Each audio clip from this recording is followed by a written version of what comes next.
This time on Video Game Tango, we've got Starfield news and Mr. Howard, Starfield doesn't feel so good. We've also got a new season of Apex Legends and Apex Legends mobile launches this month. We've also got the new Warcraft mobile game, Arclite Rumble, and we share our thoughts on mobile ports, mobile DLC, and freemium content.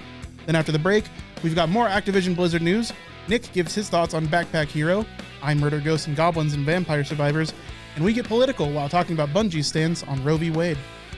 Nick here, and although I have not paid for horse armor, I might pay for horse steroids. Hi, I'm Josh, and I'm going all Captain Ahab on these whales. Hi, I'm Justin, and I'll binge warm your heart. My name's Andy, and this is Video Game Tango. So, we've got some Starfield news.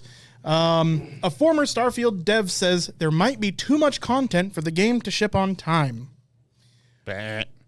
That's how I feel. I feel Well, what like do it's you- an ad for the article. You think so? What? You can't have too much content for something. If you do, you cut it and you release it later. It Yeah. is a very weird complaint. Well, it's not a complaint. It's an observation made by a dev that the game is too ambitious for them to release at their November timeline.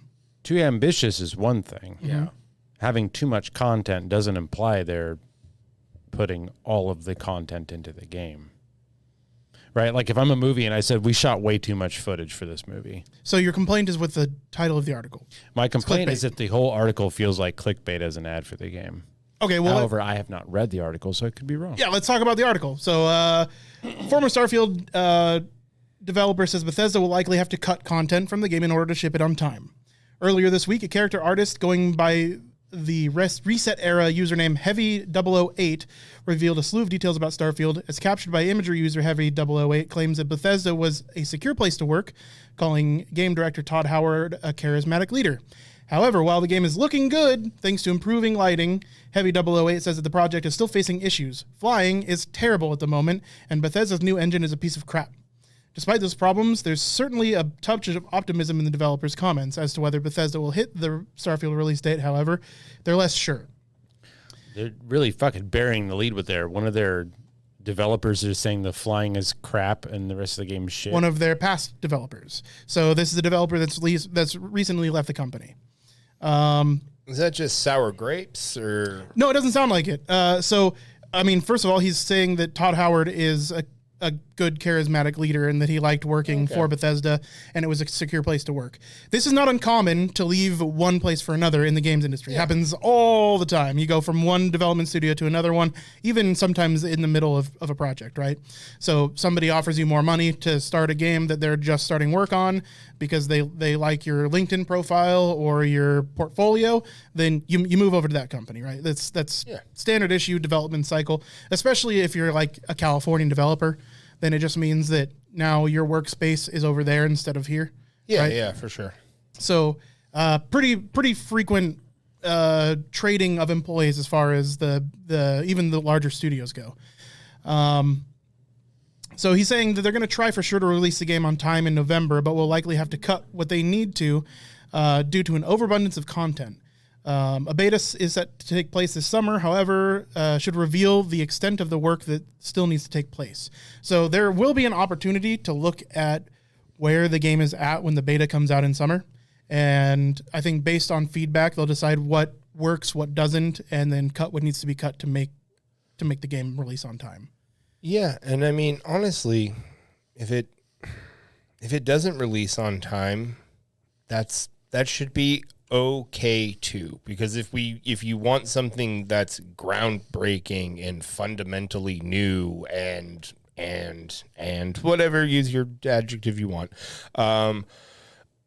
then sometimes you have to wait for that. Yeah. And a little patience can go a long way in that situation. I mean, I'm enjoying Cyberpunk right now. I was patient. And I'm enjoying the hell out of it. No complaints. Patience. My issue with the phrase that there's too much content is that has so many different meanings depending on the context that it's really hard to get an idea of what that means. Games rarely have too much content because they are always under a crunch to get things done, which means that the people working on it are working on the things that need to be worked on to be available upon release for the game to come out. Yeah. So if you're telling me that they have 19 crafting systems and 457,000 enemies, like that's one thing, but games don't ever have that problem. So to me, by saying there's too much content, that sounds like, read between the lines, more we have too many ideas and too many things that are half-baked, and the game is not ready to release in the state it's in. Yeah. Which reeks of Cyberpunk 2077 problems. It sounds like a way of a code word saying that there's too many systems we've been working on that are not fully fleshed out and are shit, that if the game were to release like as a beta, it's going to be garbage, right? That's what I'm reading into, because the idea that they're like, we have 10,000 different things that are all done and ready to go, and there's too much content. That's not a problem, and that's never a thing. The thing, right? So let's look at how a game is usually developed. Usually, the content is decided before, like, or in the earliest stages of development. You even have to define what content you're talking about: art assets, music files. It's all of that is considered content. So you have your vision, the systems needed to take place, the art, all of that is content. So what they're looking at is the project is too ambitious, or what this guy is saying is he believes the project is too ambitious to complete everything that they wish to have in this game by its release date. Okay, well, if they're releasing a beta in summer, and knowing how betas are treated now, where they're almost finished games, that's really concerning. Yeah. Because again, that sentence to me says that they have a bunch of half-baked things that are not ready for release. That's what it screams of based on the article. Yeah, I think that's what they're trying to convey, especially when they say things like Bethesda's new engine is a piece of crap. Flying, which is a core component to a sci-fi space game. It's a space game. It's a piece of crap. When did this former dev leave? I don't know when he left. Because if he left a year ago, then I mean, this, like, you know, that could be that's old news, right? Like, yeah, but we can't assume that's the case. I know, but if he's left in the last couple of months, then that's more of a. What's his name? Heavy 008. His identity was confirmed by Games Radar. As somebody that had recently worked there. Okay, so it is like you wouldn't say if it's a year. Here's the thing: is there's a non-disclosure agreement for Starfield for the devs. So this guy is breaking an NDA, so he's not going to give you his name, right? This is how video game industry leaks happen. They can't give you your name. They signed NDA. They're looking at prosecution potentially for breaking NDA. So this guy is using his screen name. Journalist verifies his past employment, right, and identity as being authentic, and then their identity is kept secret, right? That's standard practice. Yeah, for sure. But I mean, without a time frame on when this guy left, I mean, if he left Bethesda 2 months ago, it's more relevant than if he left 9 months ago. And I feel like anywhere from 1 to 9 months, you could say a recent employee, right? Anything past a year, if this guy left 2-3 years ago, then yeah, you can take it what he says with a grain of salt. The difference between 2 and 9 months this close to release doesn't matter. Okay, yeah. Like if he left 9 months ago or 2 months ago, and it's in a state where flying is shit and the engine is garbage, that it's way too late to fix that. Okay, even in the last year, to be fixed years before you're thinking about releasing. Okay, so like we're talking core components. We're talking the bones of the game potentially being a bit broken. Foundation. All right. Yeah. So like that's why I was that's why I was kind of asking the question, because from my from my point of view, even a year is like, well, it's too recent of a time for it to be an issue still, right? Then again, this is a character artist saying that the engine's a piece of crap. It's again vague. Like, is it a crap to work with? Will it run okay? Or is it like, is he seeing problems in the end product due to the engine? Like, we've all had engines for games that you have to, like, you guys know the Clausewitz engine from the Paradox games. It's got a lot of fucking problems that you just kind of have to get used to, but the game still works, right? Yeah. But then you have shit like, you know, I don't want to get back into Cyberpunk, but like if the engine has problems that could be a non-starter, Like, it could be bad for the game. It could also just mean it's a pain in the ass to fucking develop for, Yeah. but then the game's fine. I'm not going to assume either way. Yeah, the game could end up totally Yeah. you have to look at the Bethesda engines previously. They're buggy as fuck. Like they're extremely buggy. yeah, you look at Fallout 4, at the release of Fallout 4, and in cutscenes, people's heads were swiveling, right? So it is one of those things where like the engine could be bad, and they could still put out a totally fine product, right? Like most people liked Fallout 4. Yeah, it's fun. It came out with its problems, but those were inevitably fixed for the most part, right? Yeah, most of them. The game engine still sucks. You can still play Fallout 4 and run into bugs regularly, right? There's a lot of like, you end up in a dialogue tree with somebody that you can't even see because they're in the next room over, stuff like that. Yeah. So it could be something like that. It could be like immersion breaking issues. Could be that it's really hard to develop for. We don't know specifically in this case, but we can surmise that they're having issues with the engine based on what he's saying. So just looking at the guy's quote, just the first party, this is what Heavy said. Mm-hmm. Starfield is looking good. Weekly Thursday playtest since the beginning of the year. More and more stuff coming online. Okay. Shooting feels all right. Flying is terrible at the minute, in my opinion. Just not fun to me. Flying is flying. Like, we've understood how to fly in a video game for the last 40 years. Yeah. So if flying doesn't feel fun, I can't tell if that's because this guy's looking for something very specific, or because they've shit the bed so hard they've somehow fucked up a core concept of gaming, such as flying something in a video game. He goes on about lighting. In terms of it, when it will ship on time, well, they will try to, that's for sure. They'll cut what they did to, etc. They have an overabundance of content, probably too much, so that's not the issue. Finding the fun and, of course, bug fixing is the big thing. So the overabundance of content, I mean, the article that I read and what you're saying here seems to be making that the core case. It sounds to me like it's an offhand comment. They have a lot of ideas on content as far as just like monsters and enemies and quests and whatnot. But the issue is the game doesn't really feel fun to him from what I can see. And there's a lot of bug fixing to do. Yeah, and the core mechanics really don't, at least for him, this is a subjective thing, right? Yeah. If flying doesn't feel good for one person, it may, right, 100%. Yeah. That said, it's kind of the only Starfield news. It's a ways out.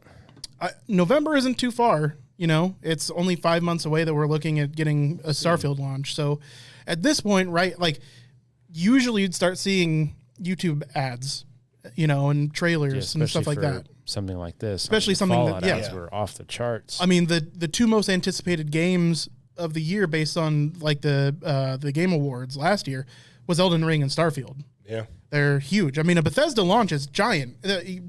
Look at all the Fallout series. The people go apeshit for Bethesda. Dude, those games. Fallout ads. Oh my God, dude, those Fallout ads. Yeah, for shizzle. Well, I have one good thing to talk about this podcast, and the rest to me is in the sad, boring category. So we'll open with that. Save the present for last. Apex Legends is coming to mobile worldwide this month. From the little I could find, I'm going to take a stab in the dark and say that there is no crossplay. They keep referring to this as like a standalone game, exclusive mobile stuff. Because my immediate fear was we already get molly-walloped playing Apex on PC with or without a controller. The idea of trying to play on mobile, coming from somebody who's played Fortnite on mobile, like, good Lord, no. That sounds like the ninth level of hell. So Apex Mobile aside for a second, if it is mobile only and you don't get crossplay, that's a good thing.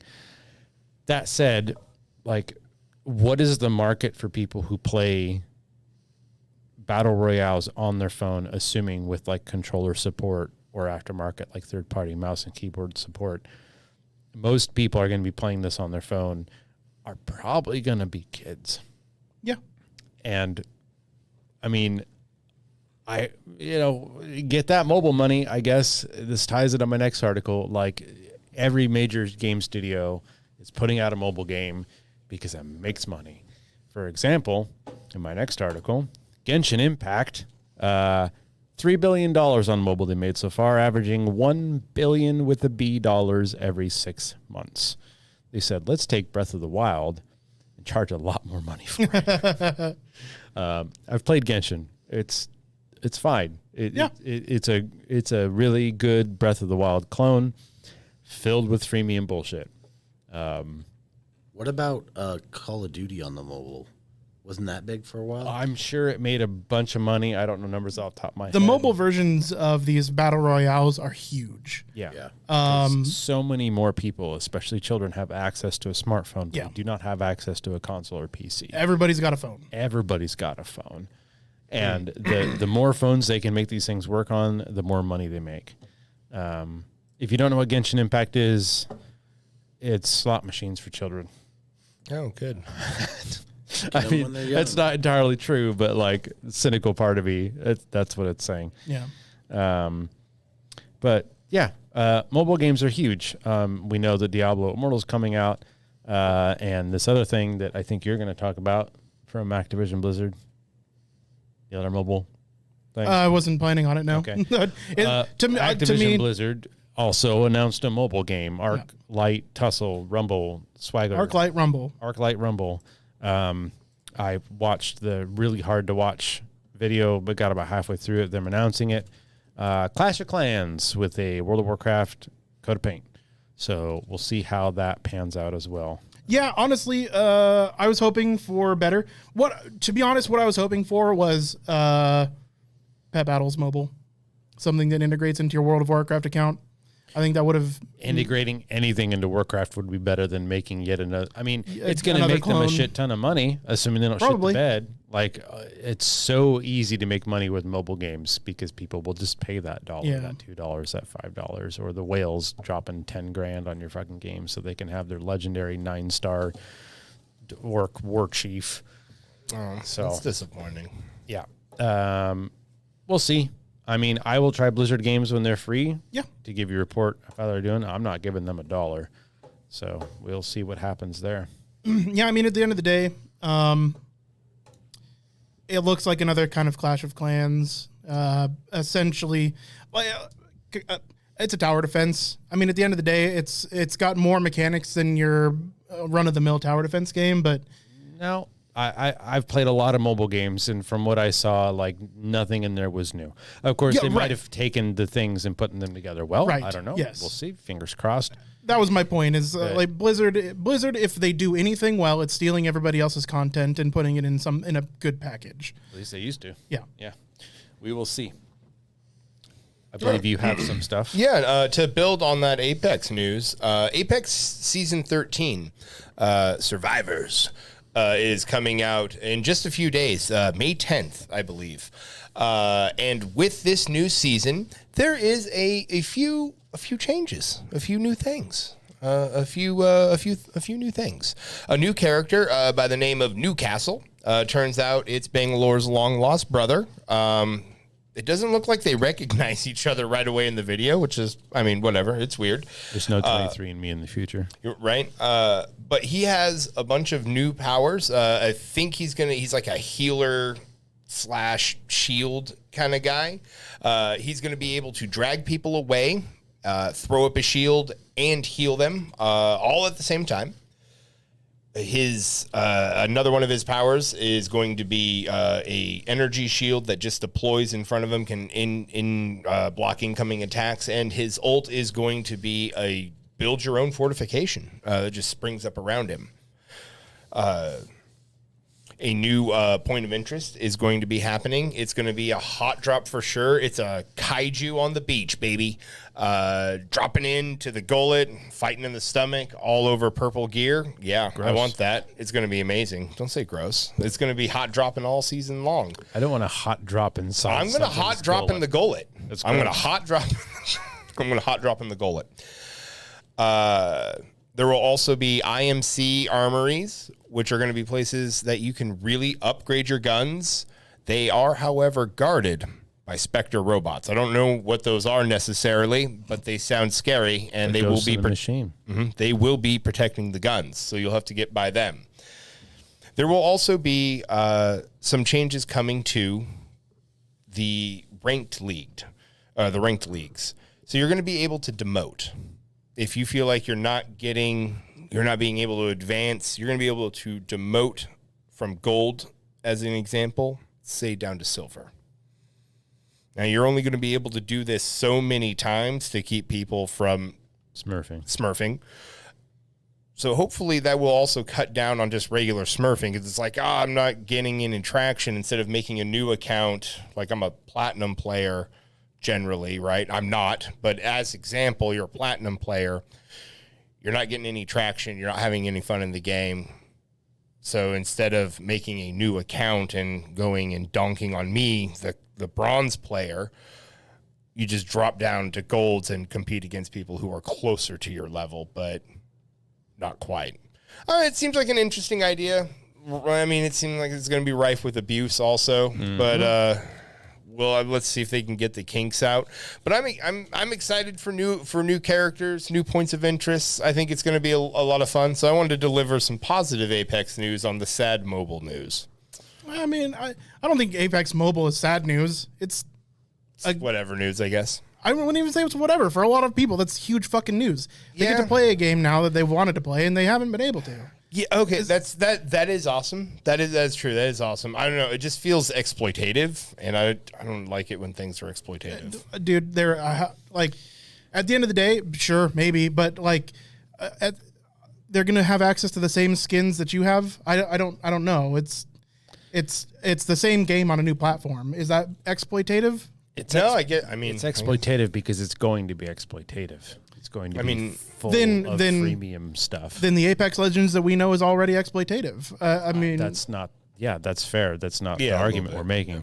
Argument I'm making is that you have a game like Apex, and then you put it on mobile, and you design it for mobile. Yeah. You're playing a gimped, hobbled version of the game that you want to play. So these people that are finally getting to play Apex are getting to play a hobbled version of the game they want to play. It hurts me as someone who really cares about video games and the power they can have to be really good experiences. Sure. To see the medium being used as a vessel just to make money. And I could be wrong. Maybe Apex is going to be different than all the other hero shooters on the mobile market. I highly doubt it, just from experience. So fingers crossed, it's good. I will try out the new Apex season with you when it comes out. I'm looking forward to that. I will happily die in a gullet. I just don't want a hot drop. Gullet and hot dropper things. I don't feel those mesh well. What is that downed kaiju on the beach that we get to fight over? Room temperature drop in the gullet. I'll try Apex Mobile. Are they saying like how gimped of a version of Apex is Apex Mobile? I mean, the press release was just full of press release speak. Yeah, it was all the buzzwords. I don't know anything more than you can imagine what the article said. Because to me, I'm not sure that it isn't just Apex. Have you played? I've played PUBG Warfare. Mobile. Yeah, and compared to regular PUBG, it's not as good because it's on a different platform that isn't. That's just what I'm saying. Part of it is that you're having to use a gimped piece of hardware. Yeah. To play something designed for an entire different experience. It's like imagine trying to play World of Warcraft on ATM. Like, I finally get to play this because I don't have a PC, but I have an ATM. It's like, okay, you could do it. It fucking sucks. You know, some people are going to have for them skins. Though. Something you brought up that I did like was a good point to raise. If any of you happen to have a Bluetooth controller like an Xbox One controller, you can use that with Android phones.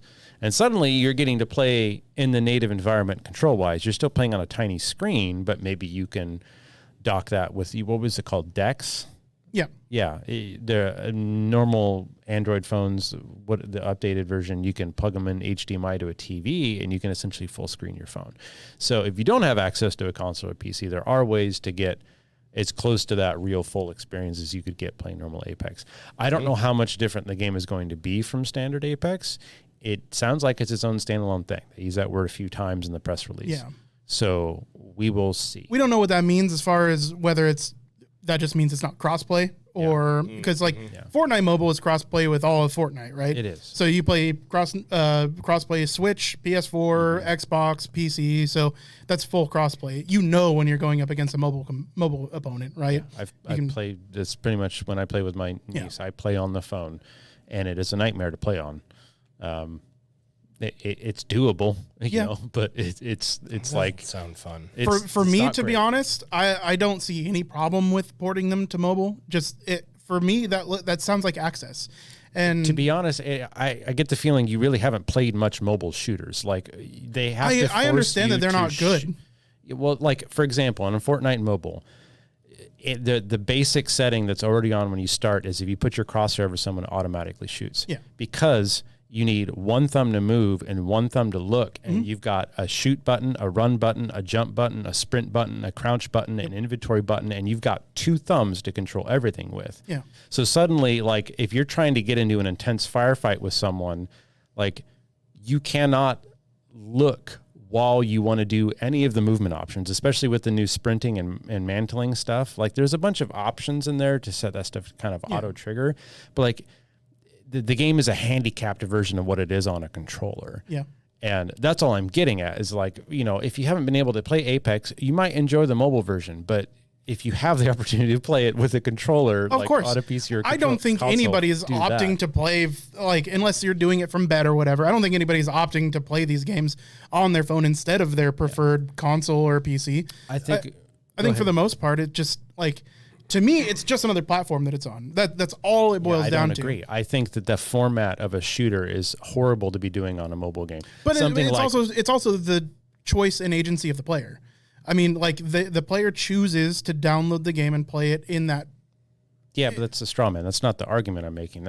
For example, like Rocket League, when they made the Sideswipe version, if you're used to normal Rocket League, it's really weird playing a 2D Rocket League. Mm-hmm. But I don't own Rocket League. I don't own a console. But I've played a decent amount of normal Rocket League. When I play Sideswipe, it's very, very similar. And it works fantastically because there is because it's built for mobile. Thumb is just left and right, and then there's boost and jump. I've got 3 buttons to worry about, and that's the entire game. So I don't have to aim a 3D character. I completely understand what you're saying, except for I don't understand what the issue is. The issue is, one, they're making a mobile game that is, because it's its own game and it's not full Apex, it's going to be limited in a lot of ways. 2, it's probably going to be full of microtransactions like every other modern AAA game on the mobile studio. And 3, it's a gimped version of the experience you would get if you were playing it in its normal medium environment, which means you're getting a worse experience. It's probably going to fill you with ads and notifications and things like that.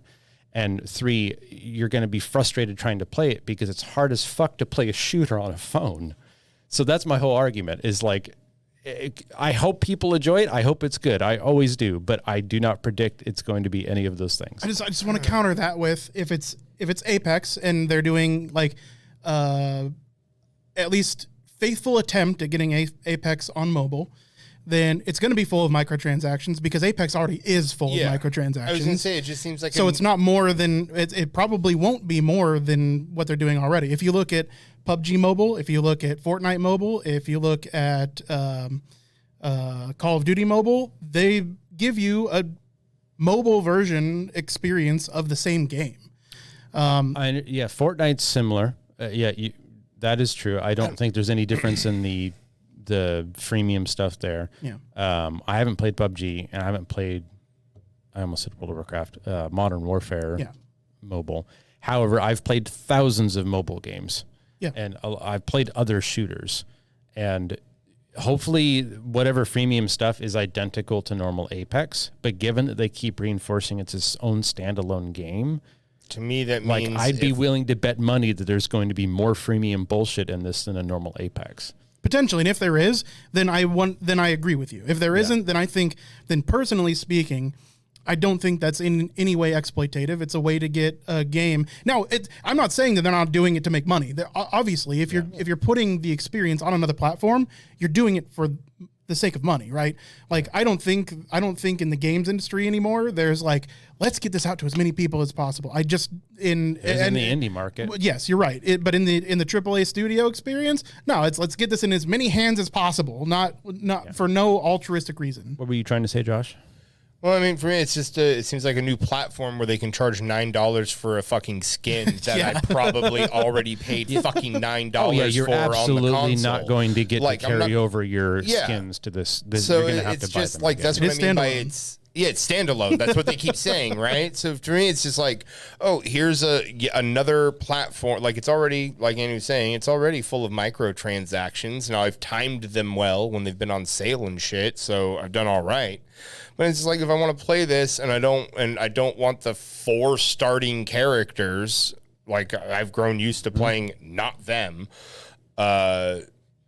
then no, then I'm not going to pay for like $8 per character and then another fucking few dollars for skins, and But at the end of the day, then my battle pass probably isn't the fucking same there. So if you want any real XP, you gotta Probably fucking not. already buy the fucking battle pass. And it's like, no, it's just like, that's what I mean by exploitative. It's like, it's not gonna be, I don't know. Part Yeah. of my hackles Yeah. being raised falls back to a problem I have where we have gotten so used to cosmetic and non-cosmetic freemium bullshit being status quo that a lot of people forget that it's bad, that doesn't have to be the way that it is. And for a long time, video games were not like this. Yeah. If you wanted skins in a game, you earned them by playing the game. You got new gear and stuff in game, and when you did cool shit, you got it. You paid your money up front, your 40, 50, 60 bucks, and that's that. And then a CD-ROM DLC would come out for 10, 20 bucks, and it'd have another 10, 20, 50 hours of content.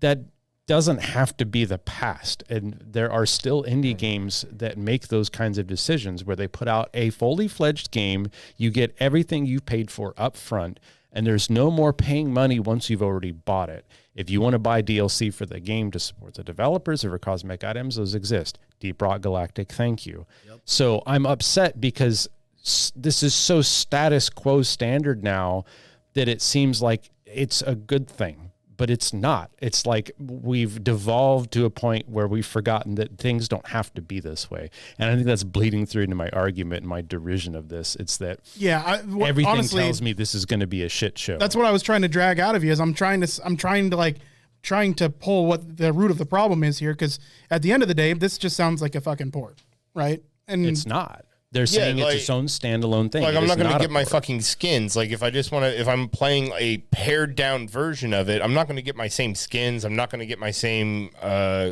characters. I'll say this right now. If the skins and battle pass and stuff you have in your console version transfers over to the mobile version, I will shave half of my beard on stream. Like, that's how sure I am that's not going to happen. And they're going to recharge you for everything that already exists in the normal game. And I agree with you. I think that So then, like, that's what I'm talking. That's what I was meaning. That's exploitative. But, I can't okay, just link my here's- current profile and play it on that's my where the phone. exploitation here's lies. my argument. Are you going to play Apex Legends on your phone? That's No. Was there ever any That chance doesn't that you were going to play it on affect your how phone? not, but then I exploitative could. this is. It would. I'm not arguing the exploitation at this point. I'm arguing. I'm just arguing saying- on the sake of the individual. Okay, so individually speaking, were you, who's already paid money for your battle pass and your skins, ever going to play Apex Legends Mobile?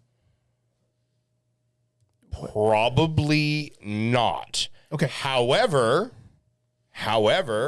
I have friends that live across the country, and they'd be like, "Hey, bro, it would be let's try this fucking thing. I might try it for that if I could link the things. It might be easier for, say, my homie living in Texas to be like, yo, let's play the fucking shit version and donk on some kids for a while." Like when we got a few like 20, 30 minutes free, like, so that's what I'm saying. It's like, if I was going to play the mobile version, I would want my shit being linked. If it's not going to be linked, there's zero chance I'm going to play it. Yeah. Yeah, because you're going to be playing a neutered version of the game without all the stuff you've paid for. Yes. Like, why? No, that sounds awful. Yeah. So, with that said, I'm not done. I'm not done with the topic. So what is the point you're trying to make? my point is, okay, so here's my overall point. Let's go big picture here. Okay. If we don't want microtransactions in games anymore, people have to stop buying them. Yeah. Good luck. Right. But here's the issue. I fault, but I also understand why, especially AAA developers, continue to milk this shit. And it's because people are willing to pay for it. And at the end of the day, as long as people are willing to pay for it, it's going to be status quo. And I'm not okay with it. Yeah. Listen, I am not one for microtransactions. I fully believe that you should be able to buy a game and that's it, right? There are a few exceptions, very few. I think in terms of something where, like an MMO, a monthly subscription is, I don't like it, but it is understandable. There's a lot of maintenance that has to go into that. They have to, I mean, they're running servers that are running gigabits worth of information back and forth all day long. I think paying right? monthly fee for what we consider an MMO is fine. I don't Yeah, think that's, it's not my favorite thing in the world, Yeah. right? And there are MMOs that get away from that model. That said, most of them have microtransactions. You look at something like Lost Ark, right? Yeah. That one's fully funded by microtransactions. Compare that to a World of Warcraft, which has a monthly subscription. I'd prefer the monthly subscription. But let's compare that to New World. New World has very little in the way of microtransactions. Like they're New World the one I played. Yes. Now the microtransactions are there. They do have skins, but they're not pooping them out like a Lost Ark or. They had a shit ton of microtransactions. Are you kidding me? What? The one that I played with all you guys recently? No, not recent. No. Yeah, no. Sorry, New World you did not play. Yeah. Okay, I'm lied. talking about Lost Yeah. Ark. Yeah, Lost Ark was a shitload of microtransactions. Yeah. I'm just showing the dichotomy here. So we have Lost Ark, which is a dickload of microtransactions. You pay for gear. Yeah. Like straight up, the best gear is really only attainable in a season if you buy it. There's really no way of getting that in game. I mean, you might get a couple pieces, but you're not going to get a full set. And it's thousands of dollars per season if you want to get the top tier stuff. Good Lord. It's the ludicrous. fuck out. It's ludicrous. It's whale stuff. Lost Ark was built for whales. You go into the monthly subscription, all the World of Warcraft, and then you have your New World, which, Josh, if you remember right, we played relatively early, Yeah. but there were a handful of skins. There were sure. one or two per weapon that you used. Yeah. That was about it. Yeah. And that's kind of maintained. Yeah. So it's interesting because New World was $50, I think. Yeah. New. And then as far as microtransactions go, you could get a few cosmetics, but Yeah, there wasn't the a store whole was lot. even it was small. Yeah. And still maintains to be. I've gotten more free DLC for New World from Twitch than I think exists on their store. Oddly enough, like in their in-game store. It makes sense. They're both owned by Amazon. Yeah. I Yeah, mean, that's still, for sure. I mean, that's cool though. Like, Yeah, of course. I guess I'm technically paying for it. I pay for Amazon Prime, which turned into my Twitch Prime, which turned into skins for New World ultimately. But I mean, yeah. but at the end of the day, like there are models outside of the freemium content, microtransactions, and the monthly subscription as well. So the gist of it is yes, I would obviously much prefer to go back to buy one and done. I don't think there's actually a game that I play with microtransactions currently. Yeah, I mean, I guess my argument is that I feel like at times we miss the forest for the trees, and we're so used to talking about AAA game news that we forget that there are good non-AAA games released every week. I follow a lot of YouTubers who play these things, and sure, you're not going to get, up-to-date graphics and huge multiplayer matches with all these people, and you're not going to have nearly the presence online with all the Instagram and Twitch and Twitter and Reddit posts about this, that, and the other thing. These games are small, but why do you play games? If you play games to enjoy video games, really start checking out indie games. If you play games because it's fun with your friends, try to find one you can play with your friends. Like Valheim was a great example, and a lot of people know about it, but I'm pretty sure most people who play Apex don't know about Valheim. I don't know. It sold 50 million copies. So 50 million is nothing compared to No, some AAAs. true, So nothing compared to Apex for sure, which does the especially- freemium model. Yeah, and it's like you're not going to be able to play that on mobile. I mean, now that we're getting things like the Steam Deck and stuff, and mobile games are becoming more, or at least the mobile hardware is getting closer and closer to representing kind of what you can do on a traditional PC. Eventually, we might see indie games getting massive because they blow up on mobile. This leads me into like Backpack Hero, something as this game I've been playing. I've been watching all my streamers play. It feels like a 16-year-old's like high school senior, like freshman art project. Like it's great. It's good. It's really adorable and it's fun and it's good. And it's got this like nice hook and it's got these neat mechanics that I totally understand why these streamers are playing it. And it's absolutely free to play. Yeah. You just go Google Backpack Hero itch.io and it's there to try out. You can buy it on Steam. I don't know if it's like not being updated on itch anymore, but they just took a concept that's already there. They tweak it. They put a little niche on it. And it's like, oh, this is a cool new novel idea. And it's fun to play through a little bit. I was having fun playing it. Yeah, he got to tease it for 5 minutes. I played through 2 runs. I beat the boss on the second one. And it's got its problems, but it was great. And yeah, you're never going to get like an MMO that's indie. But it's just, we get this nonstop news about these indie games that, you know, like the fucking Genshin Impact, like $3 billion, $1 billion every 6 months. I think Genshin Impact is the prime example It's of a gambling for whale's children. of a whale's paradise. Of course, a lot of that money is probably coming from adults, from whales and whatnot.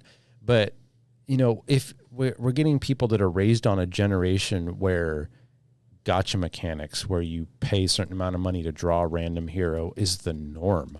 Like, Yeah. you know, I you know, back in my day, I grew up in an era where you dropped $50 in a game and it was 160 hours of content.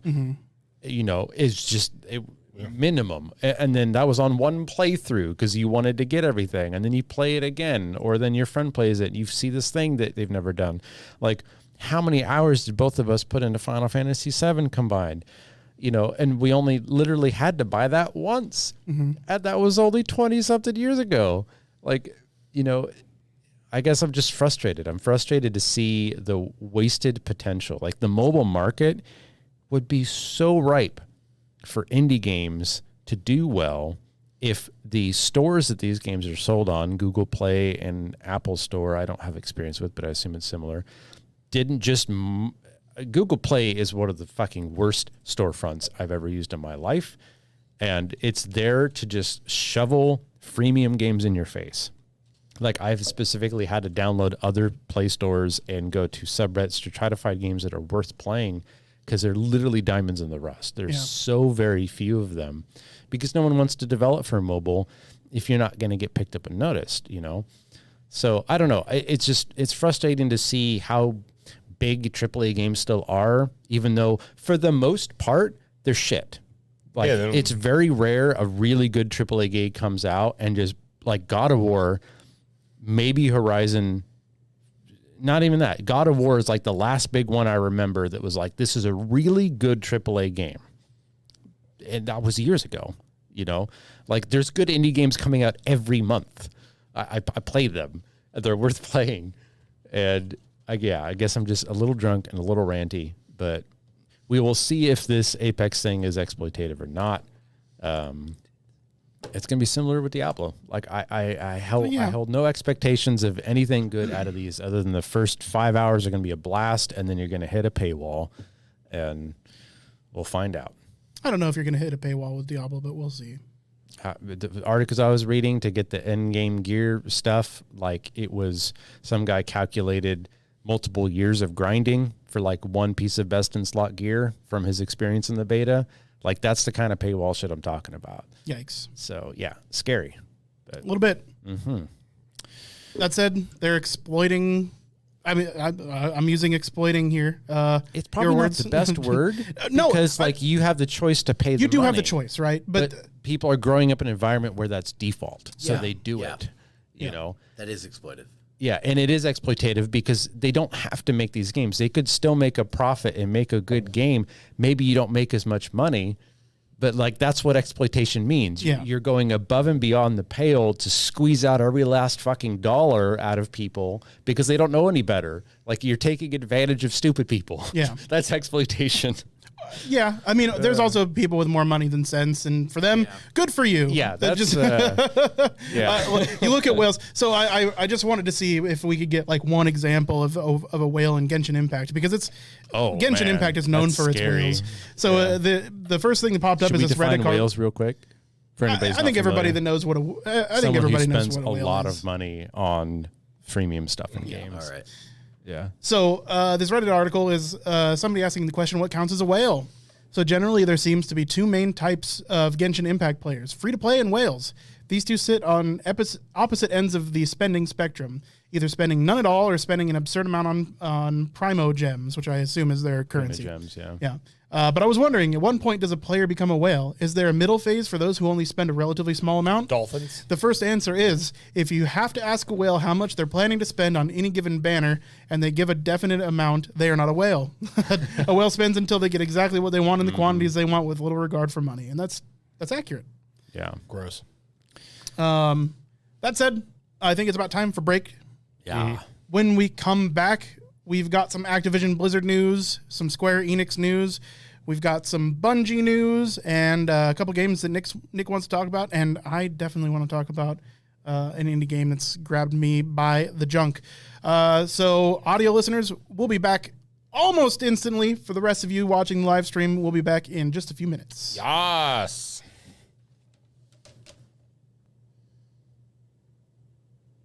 And we're back with Activision Blizzard news. So, pretty much right as soon as we closed the podcast last week, Activision Blizzard stockholders officially voted and approved the company's sale to Microsoft. Oh, we're going to make money. Wow. More than 98% of the voting shares were reported to have supported the $95 per share transaction, totaling $68.7 billion, though some investors still show concern as influencers such as the SOC Investment Group continue to lobby the Federal Trade Commission to intervene against the deal. $95 per share is pretty fucking crazy considering right now their share prices are at $79.24. That's kind of fucking bananas. Well, and the getting was good. well, also, what was it just before the news of the Microsoft acquisition? Because I believe it was even lower than that. It was, but not by much, Okay. by a few bucks. I mean, at the end of the day, if you've got a lot of shares, it's a lot of money, but yeah, especially if you have voting power inside the company. Although approved by shareholders, the deal is still a long way from closing, anticipated to conclude sometime before the end of Microsoft's fiscal reporting year in June 2023. In their own press release, Microsoft CEO Satya Nadella said, "Gaming is the most dynamic and exciting category in entertainment across all platforms today and will play a key role in the development of the metaverse platforms." Okay. We're investing deeply in world-class content, community, and the cloud to usher in a new era of gaming that puts players and creators first and makes gaming safe, inclusive, and accessible to all. You know. So what you're saying is ultimately the people who stand to make money approve themselves making money? Correct. Excellent. Yeah. Listen, if somebody was like, hey, do you want to make more money? I'd say yes. Absolutely. I mean, absolutely. It's Yeah. not shocking. Hey, but- man, you know the stuff that you have and how much it's worth? Would you like it to be worth more? Yes. Please, I would. So, yeah. It's never the case. This was, I think this was kind of inevitable. There was like early naysayers as far as like legitimate stockholders within Activision Blizzard, but it was a vocal minority. 98% of the voting shares were reported to have supported it. Is kind of crazy, but you know, people like making money. Yeah, so people not like making too money. surprising. So as long as the SOC and the FTC don't have any room to stop this transaction, looks like it's probably happening. To the point where what's the dude's name? I brought him up earlier. He's Warren Buffett anticipates so much that this is going to happen that he's like tripled down on his investments in Activision Blizzard. So if Buffett's behind it, he's not called the prophet of Omaha for fun. Oracle. Right. The Oracle of Omaha. Yeah. Right. Fun, yeah. So in all likelihood, I would assume it's happening. If you've got Warren Buffett money involved, it's probably happening. So we can probably look forward to Activision Blizzard being acquired by Microsoft in the near future. Looks like within a year or thereabouts. And at this point, it's time will tell. It's just looking more and more likely as time goes on. And at this point, they've all but sealed the deal. So unless the U.S. government is going to get in the way, it seems like it's happening. The U.S. government doesn't get in the way of corporations making money. Well, they get in the way of Microsoft making money fairly regularly. They do have a hard-on for Microsoft. That is true. Since the 90s. Yeah, So, yeah. I mean, like we saw when they Internet Explorer was a thing that was being launched. There was a bunch of antitrust. That problem. Microsoft just needs to make a missile that we fire at other people, and then the government will leave them alone. That's true. That's true. You call it the war and Buffett. Yeah. Well, I mean, it's just like the X-bomb, and it's just the thing that they, you know. Oh, as long as there's dude, as long as as like the war paint on the side of this missile is Clippy, I'm all for it. Just Clippy with a Rambo bandana. Just bombing poor people in the Middle East. Don't just turn it off. War never changes. Click more for. The bomb doesn't explode. It just automatically changes everyone's default browser to Edge. within Gross. like 100 miles. Oh no, that is I think the UN's gonna have something to say about that. What did we tell you about Monopoly? All right, Shit. Nick. It sounds like you've got some Activision Blizzard news. Yeah, rereading this one, it's a bit too sad and fucked up, but I do want to point out Activision is currently facing, count them, 1 federal harassment, settled though facing appeals, 1 discrimination suit from California, 1 purported class action suit, 4 shareholder lawsuits, 8 lawsuits over the Microsoft merger, 2 220 complaints, including the one from New York City, plus an SEC investigation, insider trading inquiries from the SEC and Department of Justice. But What's the next one? No, that's it. That's it. No 3 And a French ends? harassment in a Cosby suite. There we go. Finish it off. Fuck you, Bobby. That's fun. I mean, but Activision is currently recommending that its shareholders vote against a proposal from New York State that the company issue an annual report about abuse, harassment, and discrimination in its workplace. As we all know, when you murder someone, you tell your accomplices, let's not do a report on how many people we murder every year. Yeah, don't talk about that. So the proposed report would include the total number of pending sexual abuse, harassment, or discrimination complaints the company is seeking to resolve. And what they're saying is that the board believes that rather than diverting energy and resources towards creating yet another report, we should continue to directly respond to employers' concerns. So New York is asking, you have so many goddamn complaints, we just need like it filled out so we have them all available. And they're saying, you understand how much energy and resources it would require to like fill we're that asking for a ballpark. Yeah. Can't give it to you. They don't want to do it. Not gonna happen. Yeah. New York is also pushing for similar reports from Tesla and Starbucks, but like just another thing Activision Blizzard is doing to not show good faith towards all their sexual harassment claims and issues. So, yeah, with that, unless we other got other news, I do have a game I do want to talk about a little bit. I touched on it last half, but I would say dig into it a little bit more, and then I can bring in with my next thing here.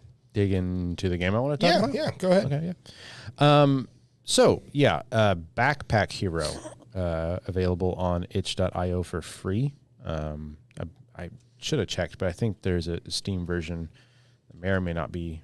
I don't know if they're updating them both, but it's free. It is a roguelike, pretty standard. However, the niche novelty there is that you play as this little pack rat going through a dungeon, and when you level up, you get to make your backpack bigger. A little grid-based backpack, paper doll kind of outfit, and all the gear you get, for the most part, works off having adjacency bonuses to other certain pieces of gear. So something like a pair of boots will give you more armor if they're lower in your backpack. A helmet gives you more if it's higher. Armor will give a boost to nearby other pieces of armor like helmets or gloves or boots. Certain weapons key off each other. And it gets as crazy as at one point I had a rocket that every time you used it, it would move a space forward. And for every space it moved forward, it would charge up damage. And when it finally crashed into something else in your backpack, it would explode, doing a bunch of damage to the enemies.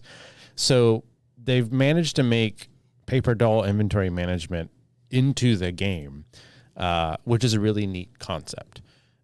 Given that it is free, given that it's been blowing up on all the streamers I've been watching. If you haven't heard of it, go give it a shot. You can play it on your phone if you want. You just need to go to the itch.io, itch.io for Backpack Hero. I think it runs in Unity.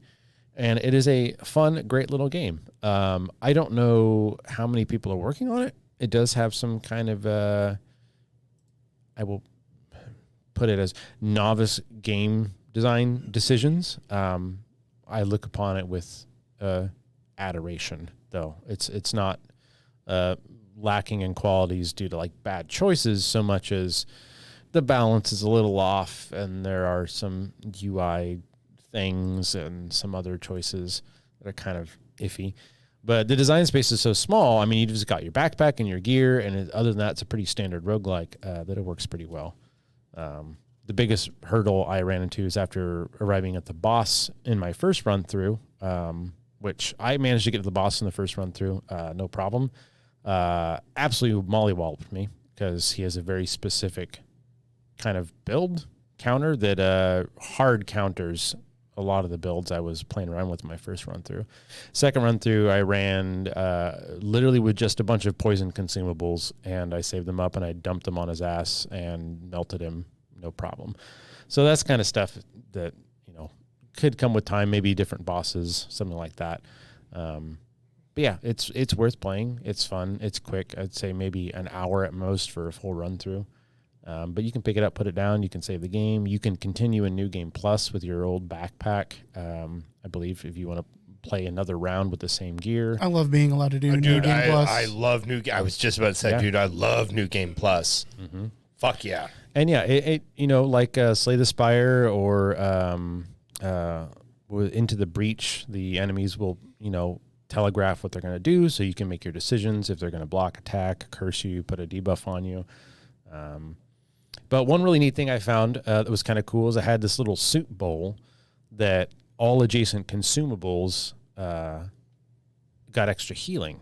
And then I got a thing that allowed me to like reuse consumables. So I was essentially running around with a little 7-Eleven in my backpack. At some point, I wasn't even using a weapon anymore. I was just chucking like cans of beer and fucking potions at the enemies. It's like, this is a fun little build. It's a neat little fun thing to do. Just throwing empties at them. Yeah. Fuck off. Yeah, pretty much. So yeah, Backpack Hero. Check it out. It's the discussion of your build in Backpack Hero kind of reminded me of, I've been playing dick tons of Vampire Survivors. Ah, yes. I love this. For $3 on Steam. $3. Like, you heard him That's right. a bargain. in less than 2 weeks, I've threw in like 60 hours worth. I still haven't unlocked everything. Still a lot of game left for me to play. I've only played through 3 of, I think, the like 7 or 8 levels that are total available. I'm enjoying the ever-living shit out of that game. To me, perfect game.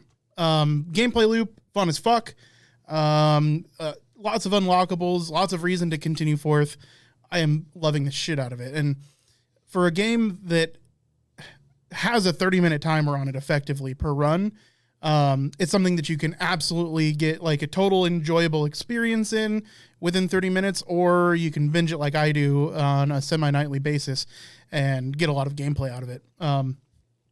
Each run so far has been totally unique in the way I approach it. I'm trying to upgrade items, and a lot of the ways that you do that is by using others, getting to like level 100, playing long enough as a specific character. Lots of unlocks to do, and it's fun as fuck. Like in my last run, I got a new item for me. It's called No Future. It's the Rune Tracer fully leveled up, and it just it bounces around the room chaotically, and like you have really no control over it. But it's at its like max state, it gives you a pattern around your character in which stuff takes damage when you take damage. And with this build, I had my health regen was really high, so I take damage. Stuff would take damage around me, and I was literally using that as part of my weapon rotation effectively. As I was trying as hard as I can to run into, and now most of them were just melting around me because my build was really strong in this run. But I was running into enemies trying to kill bosses just by taking damage, and it was a lot of fun. It was totally different gameplay loop than I had in my last run, which is was nice. just as fun. And I unless I die early, I always feel super broke towards the end of a run, and it's Good for power fantasy in that regard. Oh yeah, it for a game that often devolves into like I want to move left a couple inches at a time. It's a lot of fucking fun. You want to I give love that the game. audience a little description of what the gameplay's like, what it's about? Yeah, so it's effectively a roguelike in that it's a one-off run, permadeath. You start over at death. Lots of unlocks, a lot of really unique weapons. Top-down perspective. Game throws a lot of enemies at you at once. It's very rare that you're not going to have like many enemies on screen. The longer the game goes, up to a 30-minute threshold, which has a soft ending. You can go over the 30 minutes. Just depends on how powerful you are. Which going past 30 minutes is an entirely different meta in and of itself. Sure. It's an interesting dichotomy there, but I mean, I think that essentially explains the game. It's a top-down. Yeah, it's like Super Nintendo graphics. You get Yeah. hundreds and hundreds of enemies thrown at you. Most of them die in one hit, and you slowly earn choice between like 3 random weapons that you can pick and upgrade. Yeah. Each time there's lots of different weapons, but you get 3 choices. I think standard. Well, it depends. Yeah, standard. Yeah, if you have the clover or you have your luck bonus up, you can get a 4th one. There's also items that allow you to banish an item, or unlocks that allow you to banish an item for a run, so you can remove that from your loot table, because you get the full loot table every run, and the items that show up every time you level is random, or every time you open a chest, those tend to be upgrades and not new items. And that's how you effectively level your items. Once you get your weapon to level 8, as long as you have the required evolution modifier or item, in this case, I'll use Rune Tracer again. In order to level up Rune Tracer to its max ability, I also had to take armor as one of my item slots. Passive item, yeah. Just adds more armor. You take less damage when you're hit. And that turned it into No Future, which does, as I described earlier, it allows you to explode, or it explodes when you're hit and does damage to stuff around you. Really cool game. I can't recommend it enough, especially for $3. Even if you only get like 10 hours out of it, which I think, That dollar per gameplay ratio is off the fucking charts. Dollar per hour, it's absolutely worth it, but I think you'll definitely get more than $1 per hour out of that game. Yeah, the first 2-3 nights I played it, it really hooked me, and then I think I played it all in all about a week. And at that point, it was beginning of the year, so I had got all the content by then. There was nothing else to unlock, and for me, once I've kind of figured out and grokked the gameplay loop, it's like, okay, on to the next thing. But they've added a lot of stuff since then. Yeah, and it's been getting like multiple times per month. It's been getting patches. It's made by one dude. That's pretty dope. Yeah, and it's fucking awesome. And yeah, Conan Hula points out in chat, pretty much universally well received, especially at the price point. Yes, if this game was $40 or $50, probably wouldn't be looking at it at all. I couldn't say that it wouldn't be worth it based on how much enjoyment I'm getting out of it. But at $3, it's hard to say no to that. It's so good. Yeah.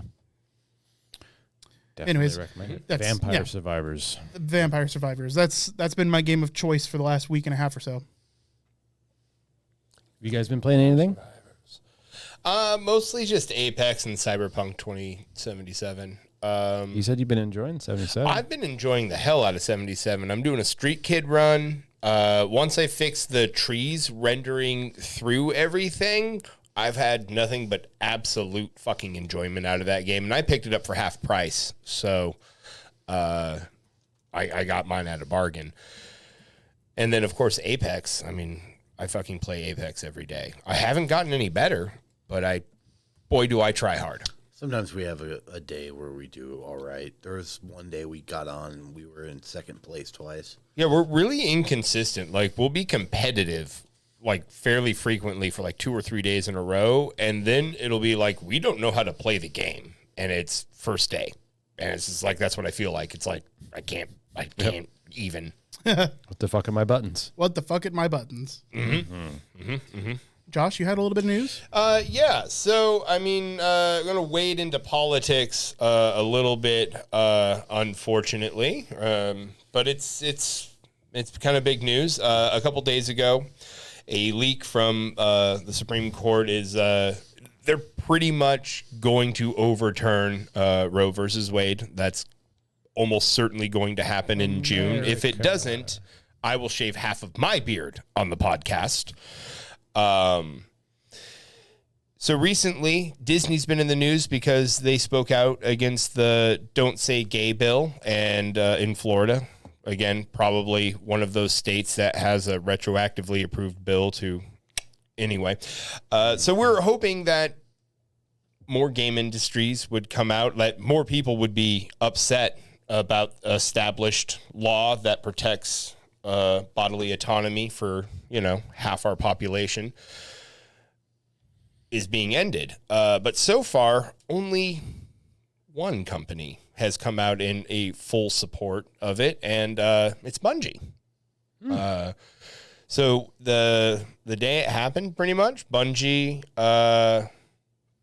came out and says, we believe everyone has the right to choose their own path and that freedom is expressed across all facets of life. The leaked draft decision by the U.S. Supreme Court to overturn Roe v. Wade represents a blow to freedom in America and is a direct attack on human rights. And that's just the opening paragraph. I'm not going to read any more, but they have a really good blog. So if you want, go check it out, read their opinion on it. It's wonderful. More people should have it. And that's really all I'm going to say on that there. I'll say more about it. Yeah. Yep. Dive in a little bit, homie. I went through and read all of the comments, and the vast majority of the comments, regardless of your political spectrum, regardless of your thoughts on Roe v. Wade, regardless of your thoughts on female autonomy, most of the comments had to do with Bungie. You're a game developer, you're a game studio. Stay out of politics. I don't want to hear about politics. This is a game company. I could see that perspective. Well, Listen, at the end of the day, businesses decide a lot of what happens in America through lobbying or whatever. Yeah. And to say that a games company isn't allowed or shouldn't share their opinion, why? I don't like. Honestly, I think it's probably better to be forthright with it than to instead pay lobbyists to do one thing or another. As far as it comes to our lawmakers passing bills, etc. I would honestly rather a company be vocal and support one way or another. That way I know whether I want to support their business or not, rather than finding out 3 years down the road that they were supporting a presidential nominee that I disagreed with, or that they were part of a massive fund for lobbying for a new law or a restructuring of a law or a bill that I disagreed with. And I'm speaking as myself, as a representative only for myself. But I would rather see them do that and be vocal about a subject, show what their true colors are, weed out anybody that disagrees with them. I'm sure they have employees that disagree with them vehemently. But at the end of the day, I think it's okay for a company to express their views on politics, because a company is made up of individuals, and they should have a voice as well. I'd rather know how to feel about the company that I'm making my purchases from than to not. Well, to be honest, like, thanks to a Supreme Court ruling in 76 and 78, or 67 and 68. I might have those backwards. 67 and 68. Companies get to give money and have certain rights when it comes to government. So due to a Supreme Court ruling and reaffirmed, Bungie is well within its rights to say whatever they want about the government and give however or little much money they want to anybody who supports this BS. I don't know. I'm not saying Disney's by no means a good company, but they did a good thing by doing what their employees were calling for and what I ultimately view is the right thing, standing up against that bill. So kudos to them on that one thing, and kudos to Bungie for doing this. I like seeing companies show a little morality. It's nice. Yeah. If they said the opposite thing about the Roe v. Wade leak, I just wouldn't buy their products anymore. Yeah, I'm okay. Call your shots. I for one am perfectly okay with them being transparent about their feelings on our political spectrum, and it educates me in my choices. Yeah, absolutely. I don't understand why people are saying get out of politics, because our politics our politics are run by capitalism and by corporate interests. I mean, if you haven't grokked that yet, then just know that our government has been run by corporations for a while now. For at least a generation and a half.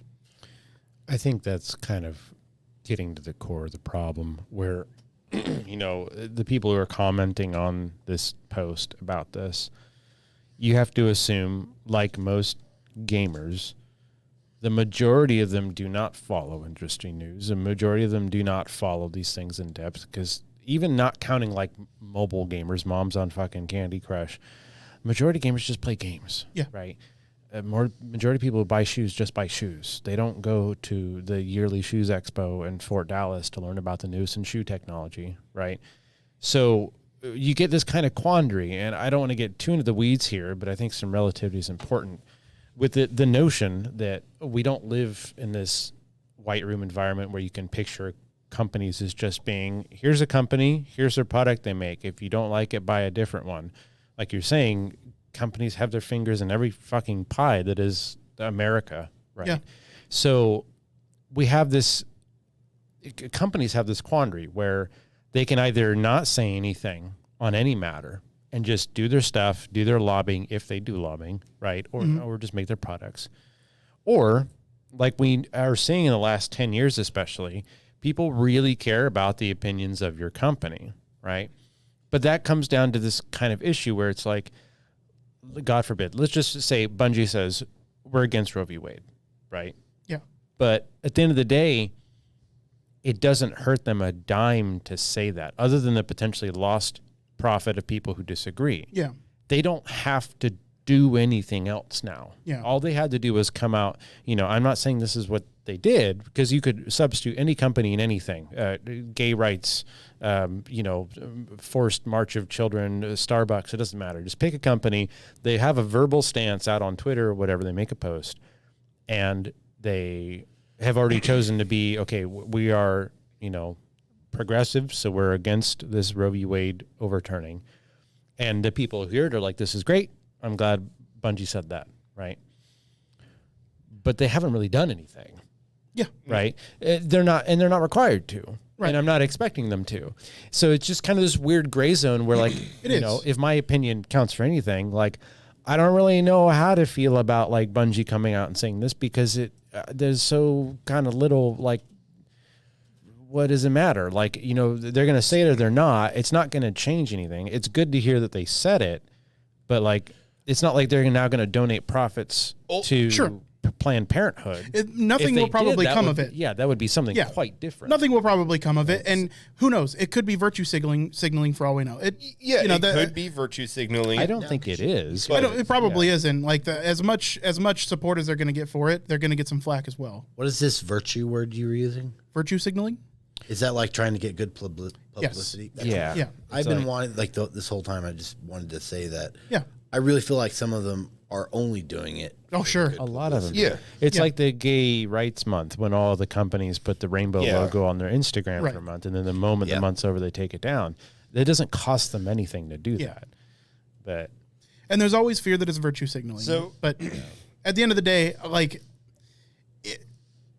it's hard to ignore politics today. And Can't. You just can't. And yeah. our politicians aren't swayed by public polling or public input, because Roe v. Wade polls 70% positive. Yeah. By any way a democracy works, that should be codified law.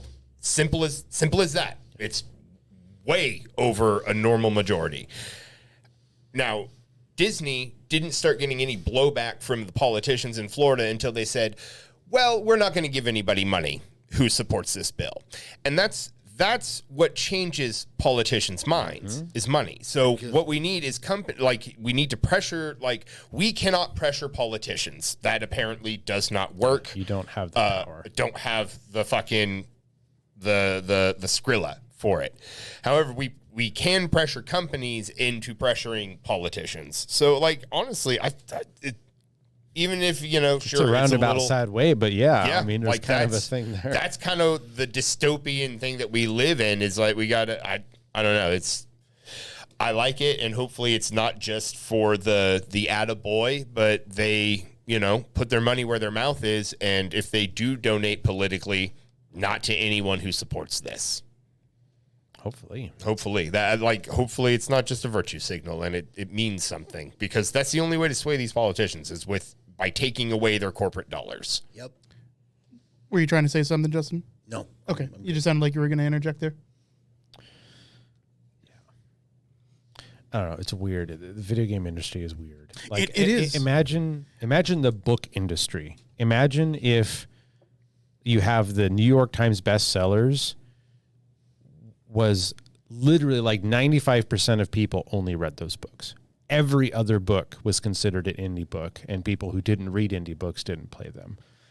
We think about the AAA game studios, the vast majority of people who play games on consoles or PC are playing AAA games, and they haven't, it's getting better, don't get me wrong, but it's just weird to think about Bungie and the state it's in now and all the stuff that's going on. And thinking about music, I know music is already controlled by a handful of company or labels, right?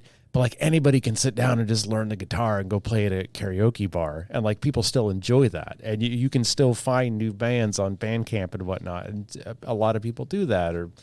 But you'd have your Stephen Kings, your Michael Crichtons. Exactly. And I guess the more I'm realizing that all forms of media are becoming titanized. They're becoming monolithic. And it's so difficult to see this going any way other than just, it's just also people just have the 5 things they listen to, 5 things they watch, But so if we want to talk about industry, right? Yeah. The games industry has grown so massively. Oh, more than it's any huge. other form It's of media. it's the biggest monetized form of entertainment in the world. Yeah. These Microsoft is acquiring Activision Blizzard for $69 billion with a B dollars. And considering it a bargain, willing to pay it, happy to. Consider that Bobby Kotick, we found out, it was contributing to Mitch McConnell's rerun. Yeah. Consider that Gavin Newsom, Bobby Kotick. Yeah. Consider that Gavin Newsom is on the side of Activision Blizzard through all of this because of the massive amount of tax revenue the state makes from Activision Blizzard. And probably the donations that Bobby Kotick sends to him as well. In all likelihood, yeah. Whether you like it or not, the games industry is involved in politics at this point. Yes, absolutely. It is a titan. It's no longer the industry that it once was. It's not a niche thing. They've surpassed Hollywood. In 2021, the U.S. recorded music industry generated its biggest annual tally in history at $15 billion. Yeah. In 2021, video games made $180 billion. We're talking many factors. Literally over 10 times as much money to all music, at least in the U.S. It's so much easier to get free music than it is to get free games. Yeah. That is true. Music is much more readily available. That said, I don't think it. I don't think it's killing the music industry by 90%. So, those are just.